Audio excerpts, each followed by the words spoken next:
रावण के 10 सिर का कारण, बजरंगबली का नाम और भी बहुत कुछ रामायण से। एक सुधारित डाकू वाल्मीकि ने रामायण लिखी, जो अच्छाई बनाम बुराई के सबसे भव्य महाकाव्यों में से एक है।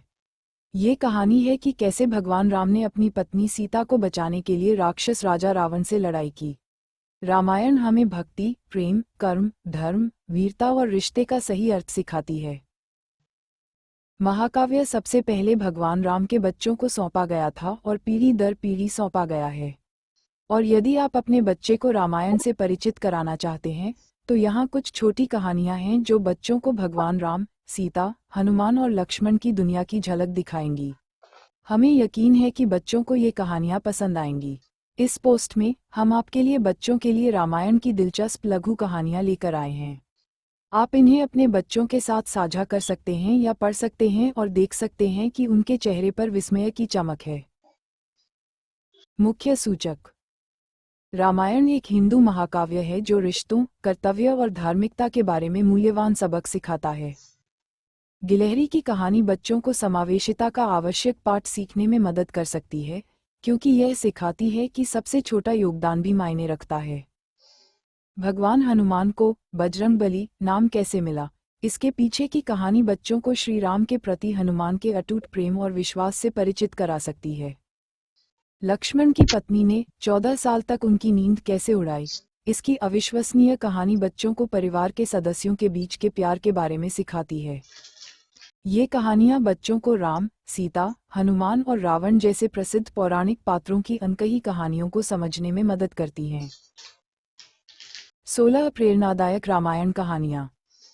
रामायण सिर्फ एक महाकाव्य नहीं है, बल्कि ज्ञान का खजाना है जो अपने पात्रों और घटनाओं के माध्यम से नैतिक मूल्यों और सबक प्रदान करता है। आपके बच्चों का मनोरंजन करने और अच्छे मूल्यों के बारे में उनकी समझ को समृद्ध करने के लिए यहाँ कुछ मनोरम कहानियाँ हैं। एक गिलहरी की कहानी। सीता के अपहरण के बाद भगवान राम वानर और भालुओं की इस सेना के साथ समुद्र पर एक पुल बनाना शुरू करते हैं जो उन्हें लंका से जोड़ेगा। पुल के निर्माण के प्रति अपनी सेना के जुनून, समर्पण और ऊर्जा स्तर को देखकर भगवान राम विजयी हुए। एक छोटी सी गिलहरी अपने मुंह में एक कंकड़ उठाकर पत्थरों के पास रख रही थी। उसने इसे बार बार और सहजता से किया। तभी एक बंदर की नज़र उस पर पड़ी और वह उसका मजाक उड़ाने लगा। उसने उससे दूर रहने को कहा, कहीं कोई चट्टान उसे कुचल न दे। ये सुनकर सभी लोग उनका मजाक उड़ाने लगे। गिलहरी आंसू बहा रही थी। भगवान राम दूर से ये सब देख रहे थे। परेशान होकर गिलहरी भगवान राम के पास गई और उनसे सबकी शिकायत की।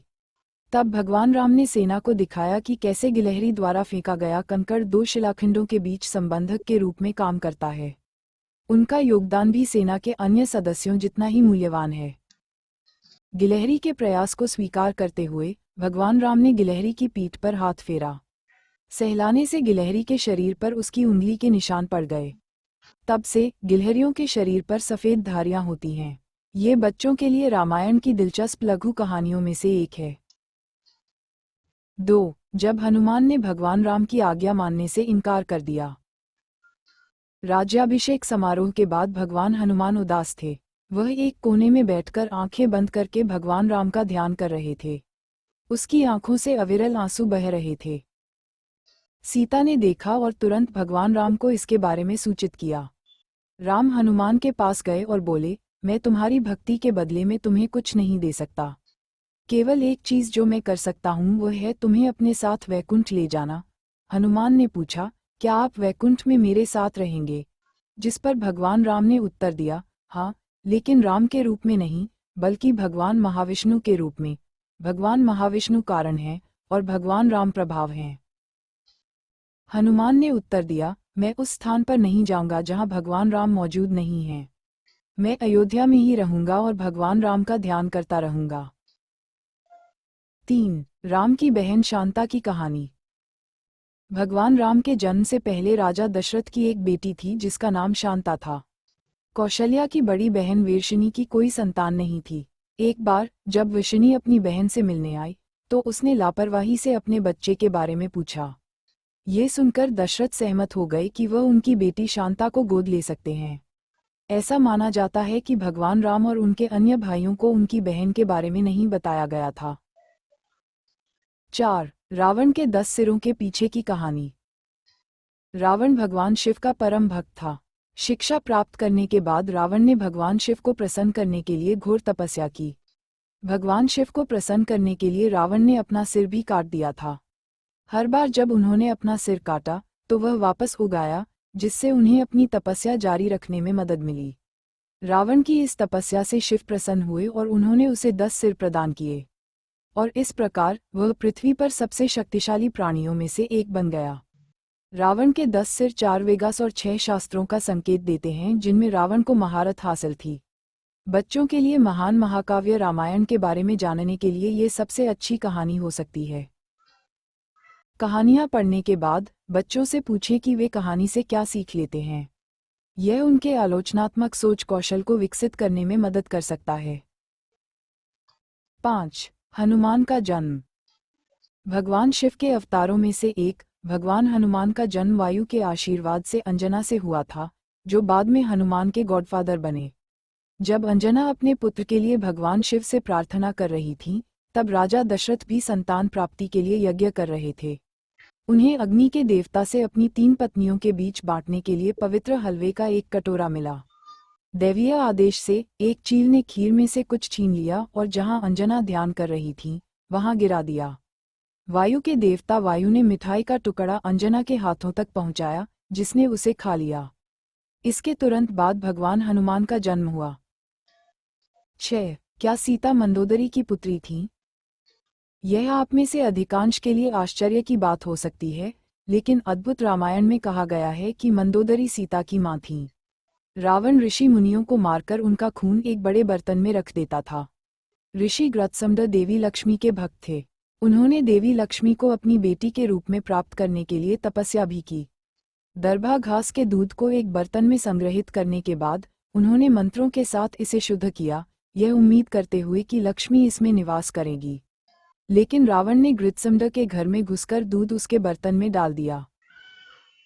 मंदोदरी रावण के बुरे कामों से बहुत निराश थी, इसलिए उसने रावण द्वारा बर्तन में रखे खून को पीकर आत्महत्या करने का फैसला किया। मरने के बजाय मंदोदरी दूध के कारण लक्ष्मी के अवतारों में से एक सीता से गर्भवती हो जाती है। वह बच्चे को कुरुक्षेत्र में छोड़ देती है, लेकिन जनक उसे ढूंढ लेती है। 7. भगवान राम की मृत्यु। भगवान राम की मृत्यु संभव नहीं थी, क्योंकि हनुमान यम को राम की आत्मा पर दावा करने की अनुमति नहीं देते थे। हनुमान का ध्यान भटकाने के लिए राम ने अपनी अंगूठी एक दरार में गिरा दी और हनुमान से इसे अपने लिए लाने को कहा। हनुमान ने खुद को एक भरिंग के आकार का बना लिया और दरार में प्रवेश किया और खुद को नागलोक में पाया। उन्होंने नागलोक के राजा वासुकी से अंगूठी मांगी। राजा ने उन्हें अंगूठियों से भरा एक गुंबद दिखाया, जो सभी राम के थे। ये देखकर हनुमान चकित हो गए। तब राजा ने उन्हें बताया कि भगवान राम की मृत्यु से उनका ध्यान हटाने के लिए राम ने जानबूझकर अंगूठी नीचे गिरा दी थी। 8. जब राम ने हनुमान को मृत्युदंड दिया। भगवान राम द्वारा राजा के रूप में अपने पिता का स्थान संभालने के बाद नारद राज्य में सामंजस्य स्थापित नहीं कर सके, इसलिए उन्होंने हनुमान और राम के बीच मतभेद पैदा करने की कोशिश की। जब ऋषि दरबार में उपस्थित हुए तो नारद ने हनुमान को विश्वामित्र को छोड़कर सभी ऋषियों का अभिवादन करने के लिए प्रेरित किया, क्योंकि वह जन्म से ऋषि नहीं थे।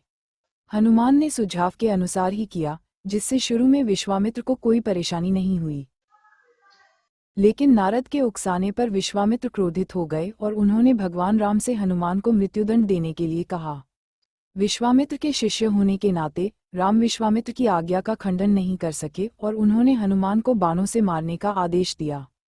अगले दिन फांसी का बयान भी जारी कर दिया गया, लेकिन कोई भी बाण हनुमान को हानि नहीं पहुंचा सका। तब भगवान राम ने अपने सबसे शक्तिशाली हथियार ब्रह्मास्त्र का इस्तेमाल किया, लेकिन हनुमान के आगे ब्रह्मास्त्र भी असफल हो गया। क्या आप जानते हैं ऐसा क्यों हुआ? क्योंकि हनुमान भगवान राम का नाम जपते रहे। नारद को अपनी गलती का एहसास हुआ और उन्होंने विश्वामित्र से युद्ध रोकने की प्रार्थना की। 9. क्या आप जानते हैं बजरंगबली का नाम कैसे पड़ा? एक दिन जब सीता अपने माथे पर सिंदूर लगा रही थी, तो जिज्ञासु हनुमान ने पूछा, आप सिंदूर क्यों लगाती हैं? सीता ने उत्तर दिया, भगवान राम के लंबे और स्वस्थ जीवन के लिए। उत्साहित हनुमान ने अपने पूरे शरीर पर सिंदूर लगा लिया। हनुमान को सिंदूर लगा देखकर भगवान राम जोर से हंस पड़े। उन्होंने उसका नाम बजरंगबली रखा, जो बजरंग शब्द से आया है, जिसका अर्थ है नारंगी। 10. राम के भाई। जैसा कि हम में से अधिकांश लोग जानते हैं, भगवान राम विष्णु के अवतार हैं, लेकिन उनके भाई लक्ष्मण, भरत और शत्रुघ्न के बारे में क्या? भरत और शत्रुघ्न भगवान राम के सुदर्शन चक्र हैं, और विष्णु उनके शेषनाग हैं, जो वैकुंठ में विष्णु का आसन है। बाद में लक्ष्मण का जन्म भगवान कृष्ण के बड़े भाई बलराम के रूप में हुआ। लक्ष्मण को जीवन भर यह शिकायत रही कि छोटे भाई के रूप में जन्म लेने के कारण उन्हें राम की सभी आज्ञाओं का पालन करना होगा। बड़ा भाई बनने की उनकी इच्छा तब पूरी हुई जब उन्होंने बलराम के रूप में जन्म लिया। 11. लक्ष्मण ने 14 वर्षों तक निद्रा को हराया। जब लक्ष्मण वनवास के लिए निकल रहे थे तो उनकी पत्नी उर्मिला उनके साथ जाने के लिए तैयार थी, लेकिन लक्ष्मण ने उन्हें घर पर ही रहने के लिए मजबूर कर दिया। लक्ष्मण नींद को हराकर राम और सीता को सभी खतरों से बचाना चाहते थे। इसलिए उन्होंने नींद की देवी निंदरा से संपर्क किया और उनसे अगले 14 वर्षों तक उन पर नजर रखने के लिए कहा। निंदरा ने आदेश दिया कि संतुलन बनाने के लिए किसी को उसकी ओर से सोना होगा। इसलिए लक्ष्मण ने उनसे इसके लिए उर्मिला पर विचार करने के लिए कहा। निंदरा ने अयोध्या के महल में जाकर उर्मिला से पूछा कि क्या वह लक्ष्मण की नींद लेना चाहेंगी, जिस पर वह सहर्ष सहमत हो गईं। राम के राज्याभिषेक के दिन तक उर्मिला 14 वर्षों तक सोती रहीं। यदि उर्मिला ने मदद नहीं की होती तो लक्ष्मण कभी भी मेघनाथ को नहीं मार पाते, जिसे वरदान दिया गया था कि केवल गुडाकेश ही उसे मार सकता है। ये बच्चों के लिए रामायण की सबसे अच्छी कहानियों में से एक हो सकती है। 12. शूर्पणखा, लंका के युद्ध की प्रेरक शक्ति। रामायण के अधिकांश वृत्तांतों से पता चलता है कि रावण की बहन शूर्पणखा को राम में कोई रुचि नहीं थी, लेकिन वाल्मीकि रामायण में बताया गया है कि शूर्पणखा ने राम से संपर्क किया, लेकिन उन्होंने सीता के लिए उसे अस्वीकार कर दिया। तब शूर्पणखा ने लक्ष्मण के सामने प्रस्ताव रखा, लेकिन उन्होंने भी उसे अस्वीकार कर दिया। अस्वीकृति से क्रोधित होकर शूर्पणखा ने सीता को चोट पहुंचाने की कोशिश की। सीता की जान के डर से राम ने लक्ष्मण से उसके कान और नाक काटने को कहा। बदला लेने के लिए शूर्पणखा ने रावण को सीता का अपहरण करने के लिए प्रेरित किया, जिससे युद्ध शुरू हो गया।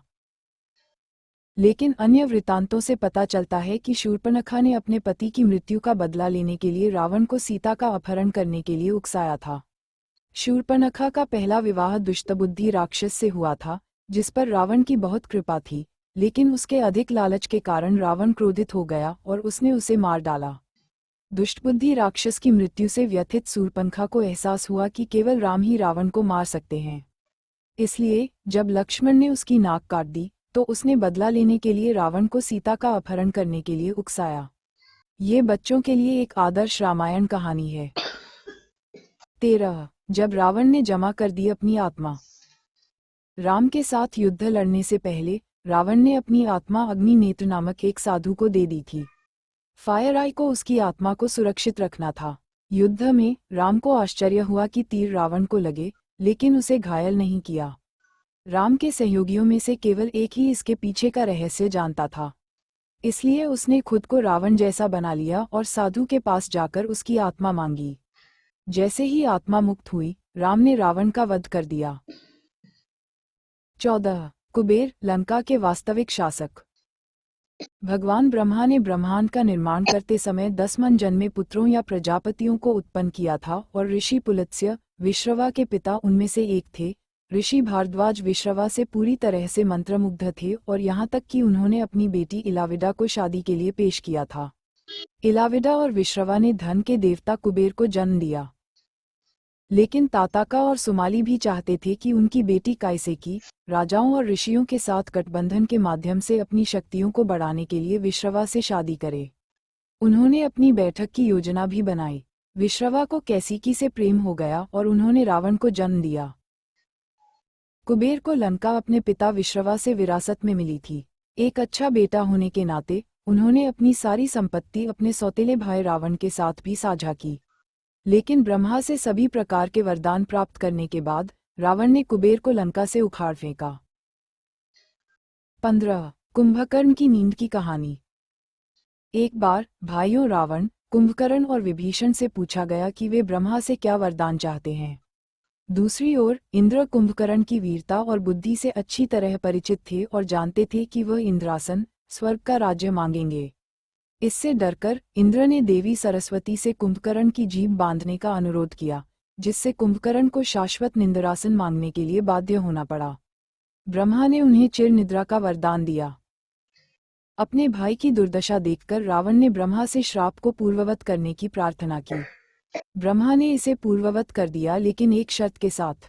उन्होंने कहा कि कुंभकर्ण आधे साल तक सोता रहेगा और आधे साल तक जागता रहेगा। लंका के युद्ध के दौरान भी कुंभकर्ण सो रहा था और उसे जगाने की कोशिश में 1000 हाथियों ने उस पर हमला कर दिया था। ये बच्चों के लिए रामायण की सबसे अच्छी और दिलचस्प कहानियों में से एक हो सकती है। 16. रावण पर राम की विजय। युद्ध के अंत में रावण ने अपनी जीत सुनिश्चित करने के लिए एक यज्ञ का आयोजन किया। शर्त केवल ये थी कि रावण यज्ञ स्थल से बाहर नहीं जा सकता था। जब राम को इसके बारे में पता चला तो उन्होंने यज्ञ को नष्ट करने के लिए अंगद के साथ वानरों का एक समूह भेजा। अंगद और वानरों ने रावण का ध्यान भटकाने की पूरी कोशिश की, लेकिन असफल रहे। रावण का ध्यान खींचने के लिए अंगद ने रावण के ठीक सामने मंदोदरी के बाल पकड़कर उसे घसीटा, लेकिन रावण उदासीन था। मंदोदरी ने रावण से उसे बचाने की गुहार लगाई। उन्होंने राम और सीता का उदाहरण देकर उन पर तंज भी कसा। उसकी बातों से रावण द्रवित हो गया और उसने यज्ञ छोड़ दिया। बच्चों के लिए ये रामायण लघु कथाएं रावण पर राम की जीत की व्याख्या करती हैं। ये लघु कथाएं बच्चों को पौराणिक कथाओं, हिंदू धर्म, वीरता, नैतिकता, मूल्यों और भारतीय संस्कृति से परिचित कराने का एक शानदार तरीका है। बच्चों के लिए इन पौराणिक कहानियों में सिखाई गई नैतिकता और सीख आज भी प्रासंगिक हैं और बच्चों में सही और गलत की समझ विकसित करने में मदद कर सकती हैं। अक्सर पूछे जाने वाले प्रश्नों। 1. रामायण बच्चों को क्या सीख देती है? रामायण निष्ठा के मूल्य, बुराई पर अच्छाई की विजय और कर्तव्य और धार्मिकता के महत्व पर जोर देती है। ये परिवार के महत्व पर प्रकाश डालता है और बच्चों को हर स्थिति में अपने माता पिता की आज्ञा का पालन करना सिखाता है। महाकाव्य स्वार्थ के दुष्प्रभावों पर भी प्रकाश डालता है और बताता है कि किसी को प्रलोभनों पर कैसे नियंत्रण रखना चाहिए। सबसे बढ़कर रामायण बच्चों को हर किसी का सम्मान करना और अपने आसपास के हर संसाधन और व्यक्ति को महत्व देना सिखाती है। 2. रामायण की कहानी के मुख्य पात्र कौन थे? राम और सीता से लेकर राजा दशरथ, लक्ष्मण, हनुमान और रावण तक रामायण में कई पात्र हैं और हर पात्र आपको जीवन का कुछ न कुछ सबक सिखाता है। रामायण की कहानियां पढ़ने से बच्चों और वयस्कों को ज्ञान मिल सकता है जो उन्हें धर्मी, दयालु, सहानुभूतिपूर्ण, आज्ञाकारी, सम्मानजनक और साहसी बनने में मदद कर सकता है। 3. भगवान राम और रावण के बीच युद्ध के दौरान क्या होता है? राम और रावण के बीच युद्ध के दौरान राम ने रावण पर सुनहरे तीर चलाए, जो उसके पास पहुंचते पहुंचते सांपों में बदल गए। हालांकि उन्होंने रावण के सिर काट दिए, लेकिन वे फिर से उगाए। ये लड़ाई कई दिनों तक जारी रहती है, जब तक कि राम के सारथी मातली ने राम को सुझाव नहीं दिया कि वह रावण को मारने के लिए अगस्त्य द्वारा दिया गया ब्रह्मा बाण चलाएं। राम तब तीर चलाते हैं जो रावण के हृदय में लगता है और वह मारा जाता है। 4. रामायण में भगवान राम के चरित्र से बच्चे क्या सीख सकते हैं? बच्चे माता पिता का सम्मान करना, वफादारी, भरोसेमंद होना और कर्तव्य के प्रति प्रतिबद्धता भगवान राम से सीखते हैं। वह नैतिकता और आदर्शों का उदाहरण देते हैं। भगवान राम का जीवन विनम्र होने, जीवन में चुनौतियों से न डरने और अपने लोगों और परिवार के साथ खड़े रहने पर जोर देता है। 5. भगवान राम के वनवास का रामायण की कहानी पर क्या प्रभाव पड़ता है? भगवान राम को वनवास उनकी सौतेली मां कैकेयी के कारण हुआ।